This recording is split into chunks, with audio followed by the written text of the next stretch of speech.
ఆశించి తమను తామే పొడుచుకుని చచ్చిపోయారంట. కొందరు ధనము వెంట పరిగెడుతూ ధనము సంపాదించాలని అవివేకయుక్తములు హానికరములైన వాటిలో చిక్కుకుని నశించిపోతున్న వారు ఎంతో మంది. చాలా మందికి డబ్బు సంపాదించడమే ధ్యేయం. ఈ కడవరి దినాల్లో మోసపు సంపాదన ఎక్కువైపోతుంది, అక్రమ సంపాదన ఎక్కువైపోతుంది, అన్యాయపు సంపాదన ఎక్కువైపోతుంది, నీతితో కూడిన సంపాదన చాలా తక్కువగా కనబడుతుంది. హల్లెలూయా. ఏ సంపాదన ఎక్కువైపోతుంది? అక్రమమైన సంపాదన.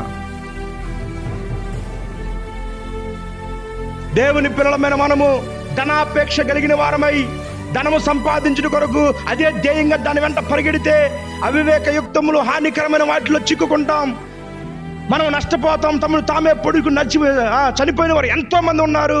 ధనాపేక్ష సమస్త కీడులకు మూలము. అన్ని కీడులకు కారణం ధనాపేక్షే. నీకు కలిగిన వాటితో తృప్తి పొంది ఉంటూ నువ్వు నేర్చుకోవాలి. చేతులతో కష్టపడి పని చేయాలి. కష్టపడి సంపాదించిన దాన్ని నువ్వేం చేయాలంటే ఆస్వాదించాలి. మోసపు సంపాదన కొరకు నువ్వు పరిగెత్తకూడదు. హల్లెలూయా. నీ ధనమును అమ్మి పేదలకు ఇచ్చి రమ్మన్నప్పుడు అతడు మిగిలి ఆస్తిపరుడు గనక వ్యసన పడిపోయి దేవుణ్ణే విడిచిపెట్టి వెళ్ళిపోయాడంట. బైబిల్ చెబుతుంది, ధనవంతుడు పరలోకములో చేరుట కంటే ఒంటె సూది బెజ్జములో. ధనవంతులు అంత భయంకరం అన్నమాట. దేవుని కలిగిన వారు ధనవంతులు ఉన్నారు, దేవుని లేకుండా ధనవంతులు ఉన్నారు.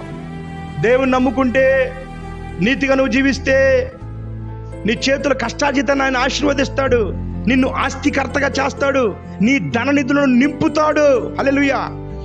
నువ్వు నీతిగా బ్రతికితే, దేవుని వాక్యానుసారం నడుచుకుంటే నిన్ను ఆస్తిక కర్తగా చేస్తాడు, నీ నిధులను నింపుతాడు, ఏ కొదువు ఉండనివ్వడు. హల్లెలూయా. కానీ చాలా మంది ఇలా బ్రతకడానికి ఇష్టపడట్లా. దేవుని మందిరములో నాటబడిన వారిగా, దేవుని మందిరంలో దేవుని పరిచర్య చేస్తూ, దేవునికి నమ్మకంగా ఉంటూ కష్టపడాలనే ఆలోచన చాలా మందికి ఉంటలా. అసలు దేవునికి సమయమే ఇవ్వట్లేదు. హల్లెలూయా. ఆదివారాలు నీ వ్యాపారాలు మూసేసుకుంటే మిగిలిన 6 రోజులు కావలసిన వ్యాపారాన్ని దేవుడు నడిపిస్తాడు. ఆదివారం తెరిచిపెట్టుకుని ఉన్నావు అనుకో, మిగిలిన రోజులన్నీ ఏగలు తోలుకోవటమే.